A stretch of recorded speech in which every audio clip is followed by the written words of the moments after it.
Good evening, and thanks for your time. Now, I've been asked to come here and talk to you tonight about Zespri, which is the organization responsible for making sure the world gets enough kiwi fruit.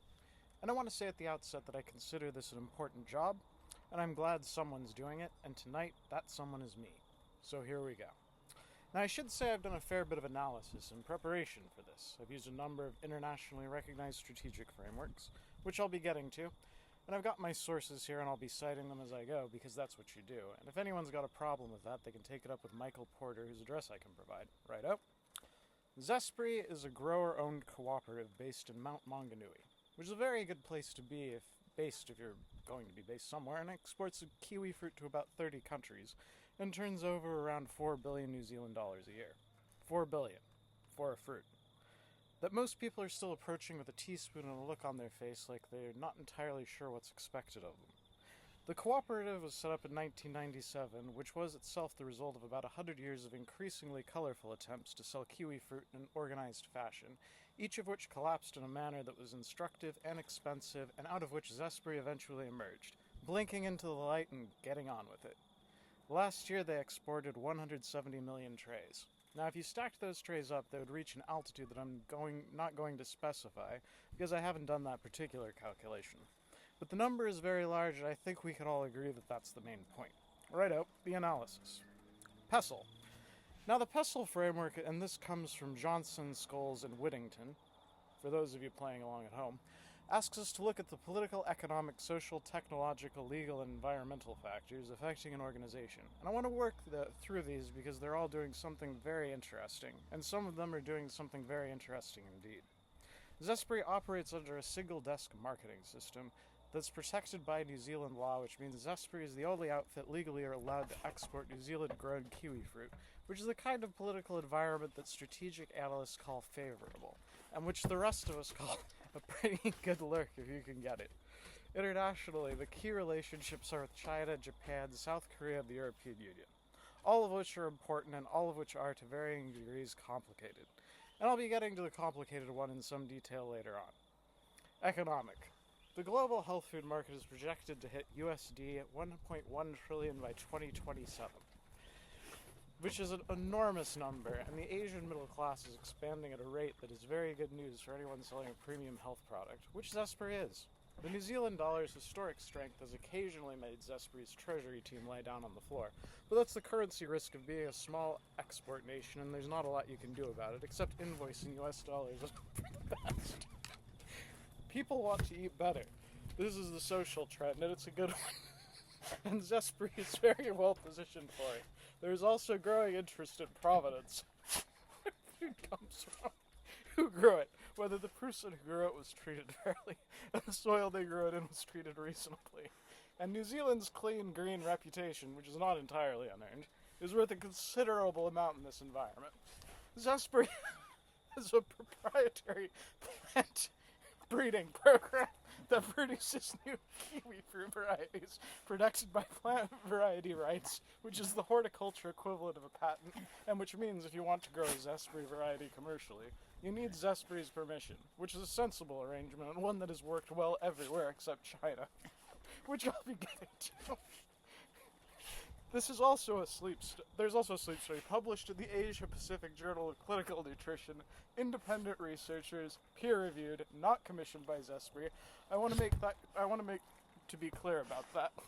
2 kiwi fruit before bed. You will fall asleep faster. You stay asleep longer. You feel better in the morning. Now, when I first read that, I thought, yeah, right. And I thought, yeah, right about a lot of things that turned out to be true. And this is one of them. Serotonin, precursors, antioxidants, the full mechanism is still being worked out by people who understand these things considerably better than I do. But the results are solid, and they've been replicated. And I've been doing it myself, and I'm sleeping like a dog in front of the fire. 2 kiwi fruit before bed. Legal. The legal environment is, and I want to choose my words carefully here, interesting. I'll come back to it. Environmental. Climate change is affecting growing conditions in the Bay of Plenty. Water, carbon packaging, all areas of increasing scrutiny. Zespri is committed to net zero by 2050, which is what everyone is committing to by 2050, but the programs are genuine, intent is real, and I think that counts for something. That is the PESTLE. Porter's 5 forces. Now, Michael Porter came up with this in 1980, and it held up pretty well, which is more than I could say for a lot of things from 1980. Threat of new entrants, low to moderate. The single-desk legislation keeps most people out. The cost of establishing a kiwi fruit orchard is substantial, and the payback period is long. These are good barriers. The moderate qualifier is China, which has demonstrated that where there is sufficient motivation, barriers can be navigated with considerable creativity and no paperwork. Bargaining power of suppliers low. The suppliers are the growers. The growers own Zespri. This means that suppliers have enormous influence in a governance sense, essentially no ability to take their fruit somewhere else in a commercial sense, which is a fascinating tension, and one that is managed with varying degrees of elegance depending on the season, the payout, and how the weather has been. Bargaining power of buyers, moderate and rising. A small number of very large supermarket chains are doing a lot of Zespri's volume. These are big outfits with considerable leverage. Zespri's response has been to build consumer brand awareness strong enough that the supermarkets feel pressure from below, from actual consumers who want Zespri specifically, and will look for it, which is a sophisticated strategy and one that's largely working. Threat of substitutes, moderate. Other fruits exist. Berries, citrus, tropical things. They all compete for the same spot in the fruit bowl and the same moment in the consumer's day. But the nutritional profile of kiwi fruit, particularly the sun gold, is genuinely distinctive, and the sleep research gives Zespri a functional health claim that no other fresh fruit can currently make with anything like the same evidence base. That's a real moat. You can't just grow a mandarin that helps you sleep. Well, not yet. I'm sure someone's working on it. Competitive rivalry. High and getting higher. Chilean green kiwi fruit, Italian-grown Zespri varieties, Chinese domestic production on a scale that requires a separate section, which is coming up now. SWOT. I'll move through this with some efficiency. Strengths. The single desk protection. The proprietary varieties, a strong consumer brand in key Asian markets. A genuine functional health story backed by independent science. A cooperative structure that aligns what's good for the growers with what's good for the company, which sounds obvious but is actually quite rare and quite valuable. And New Zealand provenance, which is in premium food markets, is worth real money. Weaknesses. Production concentrated in one region of one small country at the bottom of the world. Exposure to biosecurity risk. PSA demonstrated this comprehensively and expensively. And a kiwi fruit that still requires more effort to eat than most customers would prefer. Which is a weakness I don't think the strategic literature takes seriously enough, but which anyone who stood at a bench at 7 in the morning with a spoon will understand immediately. Opportunities. The expanding Asian middle class. The global functional food boom. The new variety pipeline. The kiwi berry, which is grape size, requires no peeling whatsoever, and addresses small, round package the single largest barrier to kiwi fruit consumption, which is that people cannot be bothered. And the China situation, which is simultaneously the main threat, and if handled correctly, the main opportunity. I'll explain what I mean by that shortly.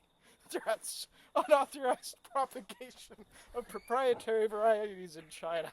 Climate impacts on Bay and Plenty production. Retail consolidation. And the ever-present risk that some other fruit does something interesting and takes the health-conscious consumer's attention away, which is a risk you manage by continuing to be more interesting than the other fruits, which Zespri is, and which the sleep study helps with considerably. Ansoff matrix. Igor Ansoff gave us this in 1957, and it remains a very useful way of thinking about growth options, largely because it forces you to be clear about whether you're doing something genuinely new, or just doing what you've always done somewhere slightly better. 4 quadrants. Existing products into existing markets. That's market penetration, and that's what Zespri's doing now. It's going well, it has limits. New products into existing markets. That's product development. That's the kiwi berry, and the pipeline variety is real and important and underway. Existing products into new markets. That's market development. That's where one of our 2 strategies lives. And new products into new markets. That's diversification, which is where organizations go when they're either very confident or very lost. And Zespri is neither, so we'll leave that one on the shelf next to the teaspoon. Now, on the basis of all of that, the pestle, the 5 forces, and the Ansoff, the sleep study, I want to put 2 strategies to you, and I want to be clear that these aren't just ideas I've had. These are strategically grounded recommendations with genuine evidentiary basis, and I'm prepared to defend them. And the sources are all here, and anyone who wants to challenge them is welcome to, and I suggest they bring a pen. Strategy 1, strategic IP enforcement and licensing in China. Right.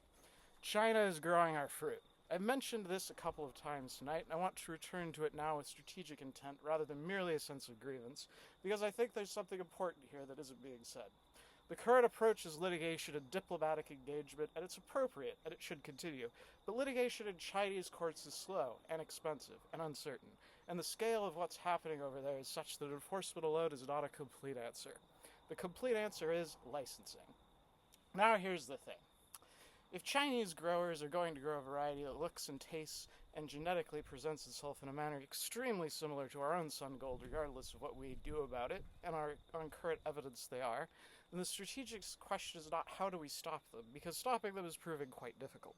The strategic question becomes, how do we make being a certified Zespri grower so valuable that Chinese growers want to be one? This is not a novel idea. It's how pharmaceutical companies manage off-patent generics. It's how luxury brands manage licensing in markets where copying is endemic. You don't stop the copying. You make the certified original so desirable and the quality premium so real that the market eventually self-selects towards legitimacy. You make the pirate version less valuable by making the real thing more valuable. Zespri is already doing the beginnings of this. The Zespri brand sells in China. Chinese consumers pay a premium for it.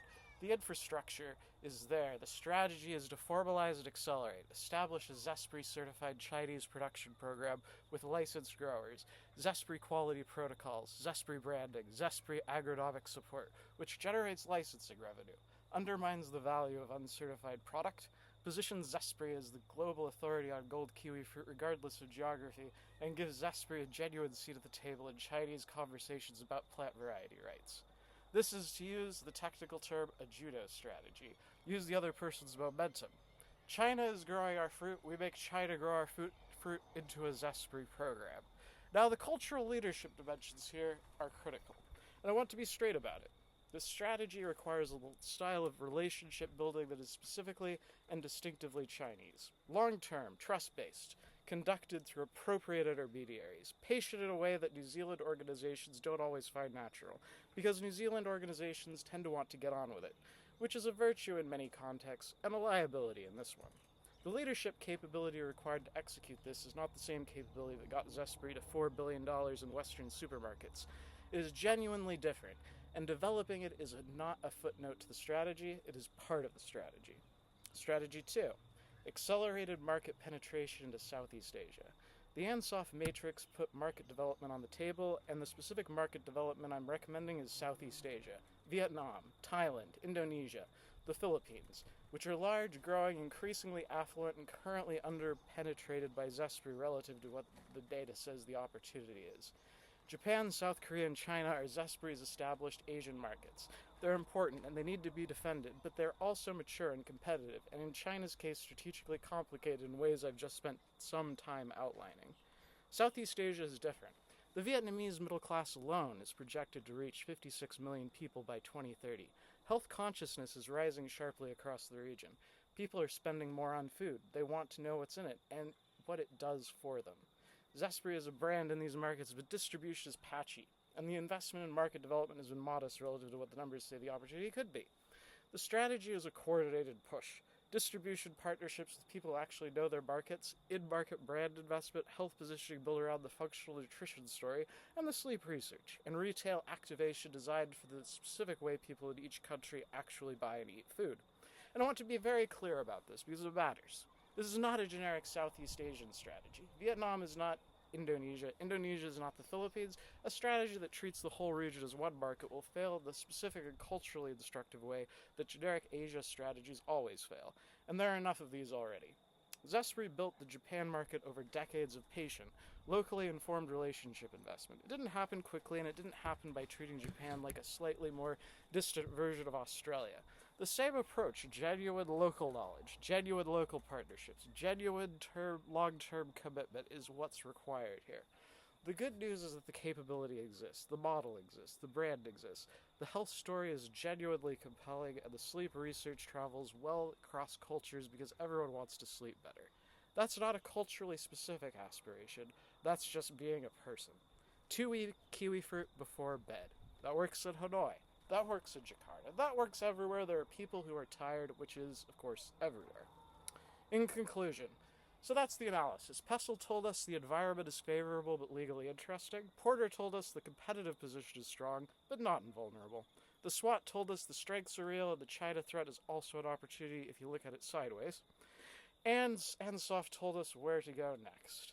2 strategies. License China and make the copying into a business and go to Southeast Asia properly with patience and local knowledge in the sleep study and a genuine long-term commitment. It's a good company, good fruit, good people growing it. A remarkable story when you lay it all out.